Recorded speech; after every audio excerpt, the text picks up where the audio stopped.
step away from the patient, now. I'm the cardiac surgeon. This patient is coding. I don't care what you claim to be. Security called about someone suspicious in scrubs. Check my ID badge. I'm Dr. James Morrison, Chief of Cardiothoracic. You're coming with me. The hospital security cameras captured everything. Every single moment of what was about to become a $2.3 million lawsuit that would expose a decade of discrimination and send a decorated police officer to prison for felony assault. It was 11:47 p.m. on a Friday night when Dr. James Morrison was racing down the hallway of St. Catherine's Medical Center. A 58-year-old patient was in cardiac arrest, and Morrison was the only cardiothoracic surgeon in the building. He had exactly minutes to save this man's life. Dr. James Morrison was no ordinary doctor. At 41 years old, he was one of the most respected cardiac surgeons on the East Coast. He had graduated top of his class from Johns Hopkins Medical School, completed his residency at Massachusetts General Hospital, and spent 2 years doing groundbreaking research on minimally invasive heart surgery techniques. For the past 8 years, he had served as Chief of Cardiothoracic Surgery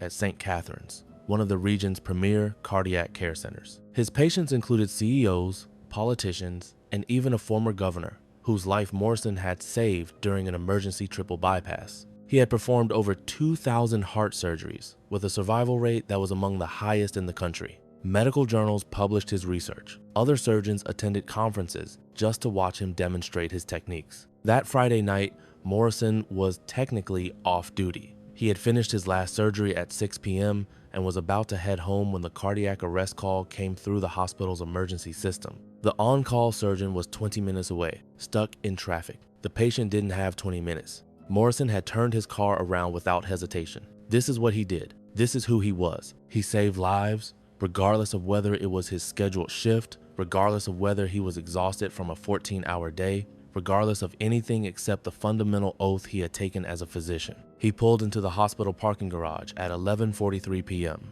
still wearing his casual clothes, jeans, a Stanford Medical School sweatshirt, and running shoes. He sprinted to the surgical floor, grabbed a pair of scrubs from the locker room, and changed while running through the protocol in his head. Cardiac arrest, VFib on the monitor.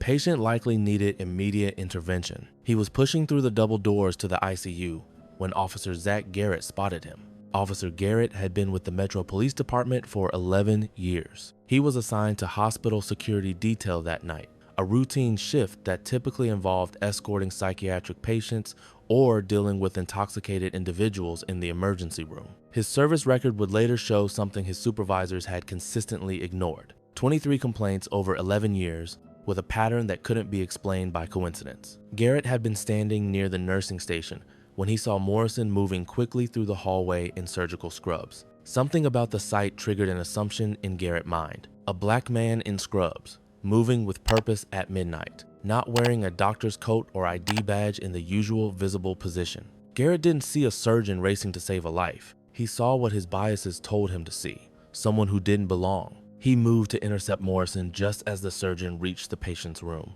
The cardiac monitor was screaming. Inside the room, nurses were performing CPR compressions. The patient's wife stood in the corner, her hands covering her mouth, tears streaming down her face. Morrison pushed the door open. Garrett grabbed his arm. "Sir, step away from the patient, now." Morrison turned, confused and frustrated. Every second mattered. The patient's heart had stopped. Brain damage began after 4 minutes without oxygen. "I'm the cardiac surgeon.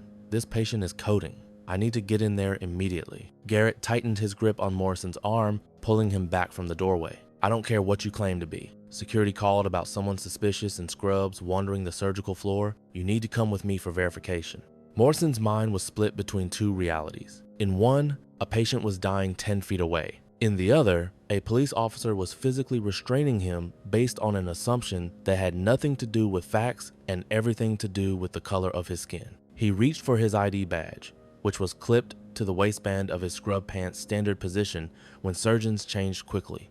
"Check my ID badge. I'm Dr. James Morrison, Chief of Cardiothoracic Surgery at this hospital. That patient needs intervention right now or he's going to die." Garrett looked at the badge for perhaps 2 seconds. The hospital logo was clearly visible. Morrison's photo matched his face. The title, Chief of Cardiothoracic Surgery, was printed in bold letters. "Anyone can steal a badge. I need to verify with administration." Morrison felt his patience snap, not because of the inconvenience to himself, but because a human being was dying while this officer played out his prejudiced assumptions. I don't have time for this.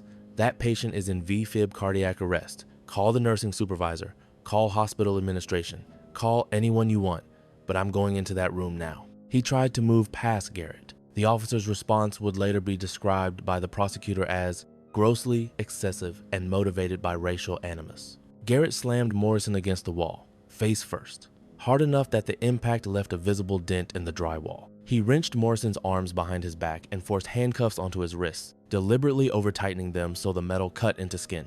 You're under arrest for resisting an officer and trespassing in a medical facility. The nurses performing CPR in the patient's room turned at the sound of the impact. One of them, Jennifer Walsh, had worked with Dr. Morrison for 6 years. She knew exactly who was being slammed against that wall. She ran out of the room, leaving her colleague to continue compressions. "Officer, that's Dr. Morrison. He's our chief of cardiac surgery. Let him go. This patient needs emergency surgery right now." Garrett ignored her completely, maintaining his grip on Morrison's handcuffed arms. Another nurse, Robert Chen, emerged from the room. His voice was urgent, almost panicked. "The patient is deteriorating. We need Dr. Morrison now. This is a life-threatening emergency." Garrett finally responded, his tone dismissive. "Then call another doctor. This person is in custody." Morrison spoke calmly, despite the pain from the handcuffs and the fury at what was happening. "Officer Garrett, I can see your nameplate. You need to remove these handcuffs immediately. I am a physician. I have a legal and ethical duty to treat this patient. Every second you delay is reducing his chance of survival." Through the patient's doorway, the cardiac monitor continued its alarm. The patient's wife emerged, her face desperate. "Please, someone help him. What's happening? Where's the doctor?" She looked at Morrison, handcuffed against the wall, and her expression shifted to confusion and horror. Nurse Walsh pulled out her phone and called the nursing supervisor while simultaneously paging Dr. Elizabeth Hart, the hospital's chief medical officer, overhead. Code white, ICU floor. Officer restraining physician. Patient in active cardiac arrest needs immediate surgical intervention. The hospital's code white protocol was designed for workplace violence situations. Within 90 seconds, security personnel, nursing supervisors, and the chief medical officer were converging on the ICU. Dr. Hart arrived first, running down the hallway in the business suit she'd been wearing at a late-night administration meeting. She took in the scene instantly. Dr. Morrison handcuffed against the wall, Officer Garrett restraining him, nurses surrounding them, and the sound of the cardiac monitor's alarm cutting through everything. "Officer, release Dr. Morrison immediately. He is our chief of cardiothoracic surgery, and we have a patient in cardiac arrest who will die without his intervention." Garrett didn't release his grip. "Ma'am, this individual was moving suspiciously through the surgical floor without proper identification. His identification is attached to his scrubs, which you would have seen if you had looked for more than 2 seconds instead of making assumptions. Release him now, or I will have hospital security remove you from this facility." The hospital security team arrived 3 officers who worked with Morrison regularly, who knew exactly who he was. They surrounded Garrett, their expressions making clear whose side they were on. Garrett finally released the handcuffs, but the damage was done. Morrison had been restrained for 4 minutes, 4 critical minutes. Morrison didn't waste time on recriminations. He ran into the patient's room, assessed the situation in seconds, and made a decision that would save a life but couldn't undo what had just happened. The patient needed emergency surgery. Morrison performed a bedside procedure that stabilized him enough for transport to the OR, then spent the next 3 hours in surgery repairing the damage to a heart that had nearly given up. The patient survived. Against odds that dropped with every second of delay Garrett had caused, Morrison brought him back. But the surgeon emerged from that operating room changed. For years, he had heard stories from black colleagues about being mistaken for janitors, orderlies, or maintenance workers in hospitals where they practiced medicine. He had experienced microaggressions, patients asking if a real doctor would be coming, or people assuming he was a nurse rather than the surgeon. But he had never been physically assaulted, never been handcuffed, never been slammed against a wall while a patient died, because an officer's prejudice outweighed every piece of evidence to the contrary. Should medical professionals be required to prove their credentials before treating emergency patients? Drop your thoughts below. Morrison went home that night with bruised wrists, a sore shoulder from the impact against the wall, and a decision crystallizing in his mind. He wasn't going to let this go. Not for himself, but for every black doctor, nurse, or medical professional who had been diminished by these same assumptions. He documented everything, photographed his injuries, wrote down every detail while the memory was fresh, obtained copies of the security footage from hospital administration who were mortified by what had occurred on their premises. The video was damning. It showed Morrison moving purposefully but not suspiciously through the hallway. It showed him reaching for his ID badge before Garrett even grabbed him. It showed the excessive force of being slammed against the wall. It showed multiple hospital staff immediately identifying Morrison and pleading for his release. Most damning of all, it showed Garrett's face, not confusion or reasonable caution, but the expression of someone who had already decided Morrison didn't belong, regardless of evidence. Morrison called his attorney the next morning. Sarah Chen specialized in civil rights cases, and when she watched the hospital security footage, she saw what Morrison had seen. This wasn't an isolated incident. This was a pattern waiting to be exposed. Chen had built her career on cases like this. She had spent 15 years representing victims of police misconduct, winning settlements that forced institutional change across 3 states. But when she watched the footage of Morrison being slammed against the wall while a patient's cardiac monitor screamed in the background, she felt a fury that went beyond professional interest. She started digging into Officer Garrett's record. What she found made her physically angry. 23 complaints over 11 years. The pattern was unmistakable once you knew to look for it. The first complaint dated back to Garrett's 2nd year on the force. A black businessman named Marcus Johnson had been entering his downtown office building at 7 a.m. when Garrett stopped him, demanding to know what he was doing there. Johnson explained he worked in the building, showed his employee ID and building access card, but Garrett insisted on escorting him to the security desk to verify his story. The complaint was dismissed as a misunderstanding. 2 years later, Dr. Angela Roberts, a professor of biochemistry, was detained by Garrett for trespassing on the university campus where she had taught for 8 years. She had been walking to her lab early on a Sunday morning when Garrett stopped her, questioned why she was there, and refused to accept her university ID as legitimate. He detained her for 40 minutes while he verified her employment. The complaint was dismissed with a notation that Garrett was being thorough. The pattern continued. Garrett had stopped Jerome Williams, a black engineer, 3 times in 6 months near the tech company where Williams worked. Each time, Garrett claimed Williams matched the description of a suspect description so vague they could apply to millions of men. Each complaint was dismissed. Chen compiled a database of all 23 complaints. 19 involved black citizens, 3 involved Hispanic individuals. 1 involved a Middle Eastern man who Garrett had questioned about terrorism based solely on his appearance. Every complaint had been dismissed. Every time, Garrett had claimed he was following proper procedure, conducting legitimate investigations, or responding to calls. Every time, the police department's review process had accepted his explanations without question or pattern analysis. Chen cross-referenced the complaints with arrest data. Garrett had made 347 arrests over his 11-year career. She obtained demographic information for each arrest and compared it to the population of the districts where Garrett worked. The statistical analysis was damning. In a district where black residents comprised 22% of the population, they accounted for 76% of Garrett arrests. His arrest rate for black citizens was 4.3 times higher than would be expected based on population demographics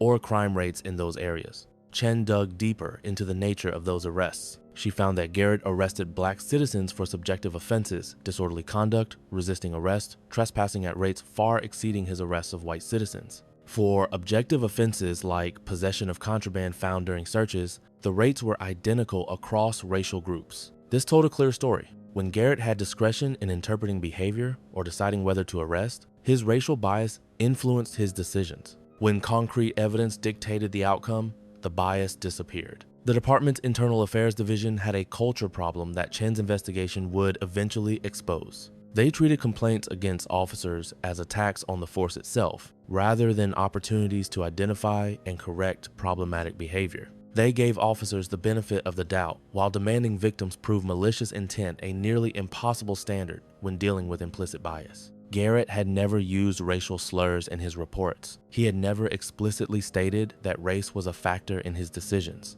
But the statistics told the story his words concealed. Black individuals accounted for 76% of his arrests, despite representing only 22% of the area's population. His stops of black citizens were 3 times as likely to involve physical force compared to his stops of white citizens. Dr. Morrison filed a federal civil rights lawsuit 3 weeks after the incident. The complaint alleged violations of his Fourth Amendment rights, unlawful seizure, and excessive force. It named Officer Garrett individually and the Metro Police Department for maintaining policies that enabled racial profiling. The lawsuit also included something unusual, a claim under state law for reckless endangerment of the patient. By restraining the only available cardiac surgeon during a life-threatening emergency, Garrett had directly endangered a patient's life. Morrison argued that this wasn't just a violation of his rights, it was a threat to public safety. The hospital conducted its own investigation, led by an outside firm to ensure objectivity. Their report was scathing. It found that Garrett had ignored standard hospital protocols, disregarded identification, and failed to respond to multiple staff members vouching for Morrison's identity. The report recommended that Garrett be banned from hospital security details and that the police department review its training on implicit bias. The police department's initial response was predictable and defensive. They claimed Garrett had followed proper procedure in verifying credentials. They suggested Morrison should have been more cooperative. They implied that if he had just calmly submitted to questioning instead of trying to enter the patient's room, the situation would have been resolved quickly. This response lasted until Chen released portions of the security footage to local news outlets. The video went viral within hours. The image of a renowned surgeon being slammed against a wall while a patient died became a national symbol of how racial bias operated in everyday situations. Medical organizations across the country issued statements supporting Morrison. The American College of Surgeons called for a federal investigation. Other physicians began sharing their own stories. A black emergency room doctor in Texas who had been escorted out of his own ER by security. An Indian-American anesthesiologist questioned about how she obtained her credentials. A Hispanic pediatrician repeatedly mistaken for a translator rather than the attending physician. The stories revealed a pattern across the medical profession.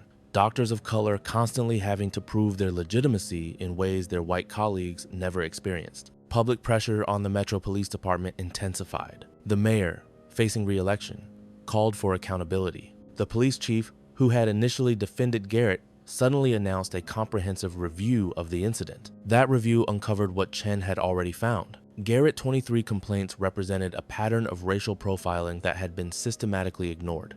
Supervisors had seen the statistics but had never questioned why Garrett arrested black citizens at such disproportionate rates. Training records showed Garrett had attended bias awareness sessions but had never been required to demonstrate any behavioral change. The department's internal affairs files revealed something even more troubling. Other officers had complained about Garrett's behavior. 3 different partners over the years had reported concerns about his treatment of minority citizens. Those complaints had been dismissed as personality conflicts rather than warning signs of discriminatory conduct. Garrett was placed on administrative leave 6 weeks after the incident. His lawyer issued a statement claiming he had acted in good faith and that race had played no role in his decisions. The statement carefully avoided explaining why good faith would involve slamming a doctor against a wall during a medical emergency. The discovery phase of the lawsuit revealed the full scope of Garrett's conduct. Chen's legal team obtained his body camera footage from hundreds of interactions. Statistical experts analyzed the data and found that Garrett's treatment of black citizens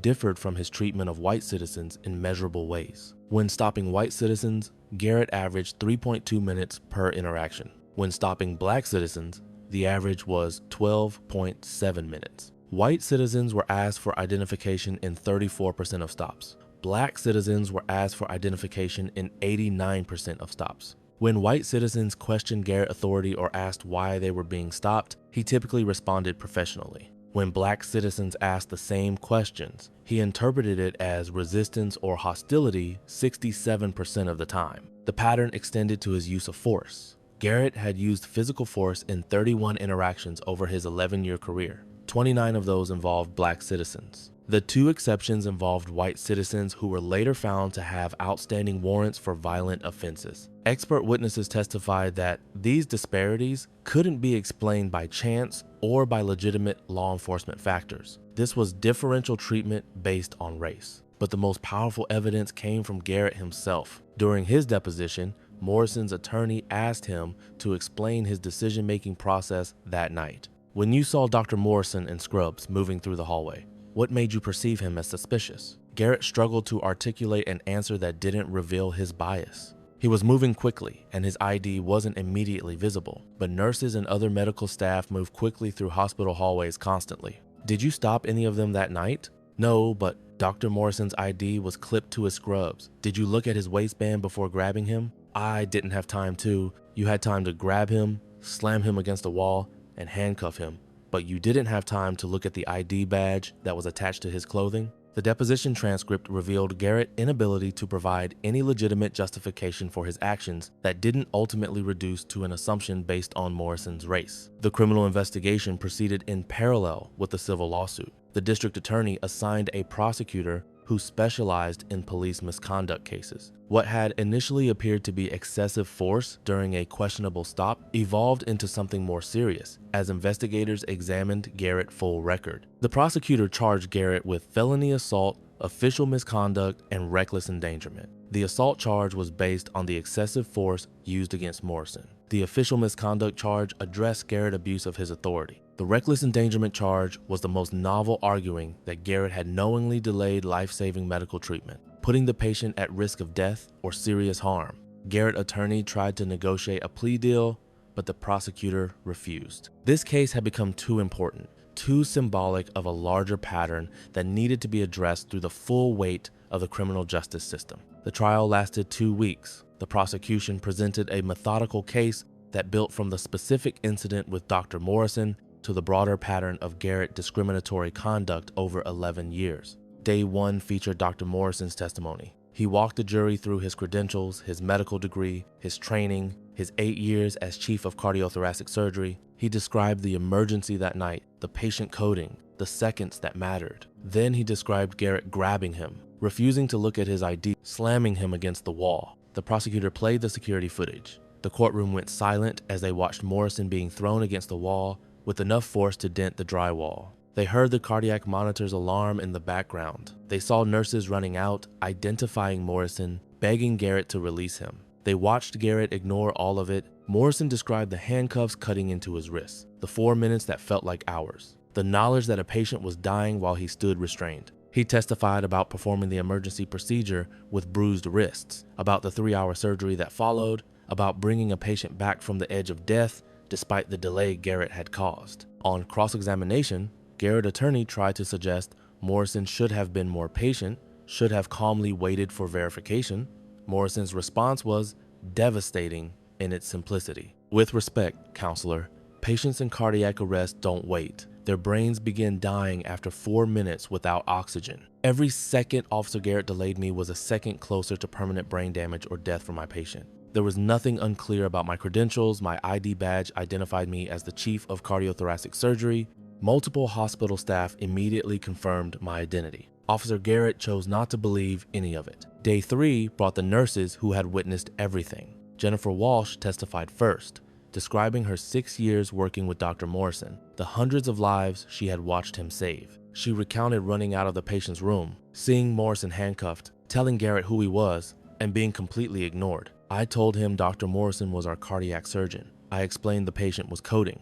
Officer Garrett looked at me and said, "Then call another doctor," as if cardiac surgeons grow on trees, as if we could just replace the chief of cardiothoracic surgery with someone from the parking lot. Robert Chen testified about the patient's deteriorating condition during those 4 minutes, about how close they came to losing him.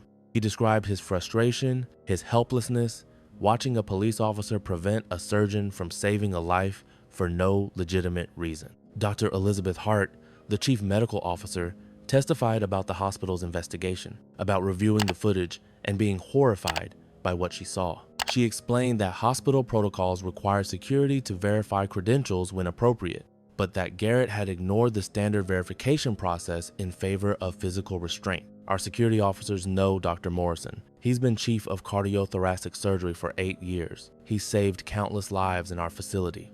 The fact that Officer Garrett didn't recognize him is understandable. He was assigned from the police department, not our regular staff. What's not understandable is his refusal to accept Dr. Morrison's ID badge, or the verification from multiple nurses, or the obvious emergency situation unfolding around him. Days 5 through 7 focused on Garrett's pattern of discriminatory conduct. The prosecution called 3 of his previous complainants. Marcus Johnson described being stopped while entering his own office building. treated like a criminal despite showing identification and having to endure the humiliation of being escorted to building security to prove he belonged there. Dr. Angela Roberts recounted being detained for 40 minutes while trying to access her laboratory on a Sunday morning, missing time-sensitive research because Garrett refused to believe a black woman could be a biochemistry professor. Jerome Williams testified about being stopped 3 times in 6 months near his workplace, each time subjected to searches and lengthy detentions based on descriptions that amounted to blackmail. Expert witnesses presented the statistical analysis. Dr. Patricia Henderson, a criminologist who specialized in racial bias in policing, walked the jury through Garrett arrest patterns. She showed graphs comparing his arrest demographics to population demographics and to other officers working the same districts. The disparity was stark and statistically significant. Officer Garrett arrested black citizens at 4.3 times the rate we would expect based on population and crime data. This level of disparity cannot be explained by legitimate law enforcement factors. When we see patterns this extreme, it indicates decision-making influenced by implicit or explicit bias. The prosecution's use of force expert testified about the excessive violence Garrett used against Morrison. Former police chief Thomas Martinez, who had implemented successful bias reduction programs in 3 major cities, explained that slamming Morrison against the wall served no legitimate law enforcement purpose. Dr. Morrison wasn't fleeing, he wasn't armed, he wasn't aggressive, he was trying to enter a hospital room to perform emergency surgery. There was no justification for the level of force Officer Garrett used. This was punishment, not restraint. The defense tried to argue that Garrett had acted reasonably based on the information available to him at the time. They suggested that Morrison's ID badge wasn't clearly visible, that the emergency nature of the situation wasn't apparent, that Garrett was simply being thorough in his verification process. The jury didn't buy it. The security footage contradicted every element of the defense theory. Morrison's ID was visible when he reached for it. The cardiac monitor's alarm made the emergency obvious. Multiple staff members had immediately verified Morrison's identity. The defense called character witnesses who testified about Garrett's dedication to his job, his years of service, his family, but they couldn't explain away the statistics, the pattern, the 23 complaints over 11 years. In closing arguments, the prosecutor summarized the case with devastating clarity. Officer Garrett saw a black man in scrubs and made an assumption. He assumed this man didn't belong. He assumed the ID badge must be stolen. He assumed the nurses confirming Dr. Morrison's identity must be mistaken. He assumed a cardiac surgeon couldn't possibly look like Dr. Morrison. And because of those assumptions rooted in racial bias, he assaulted a doctor and endangered a patient's life.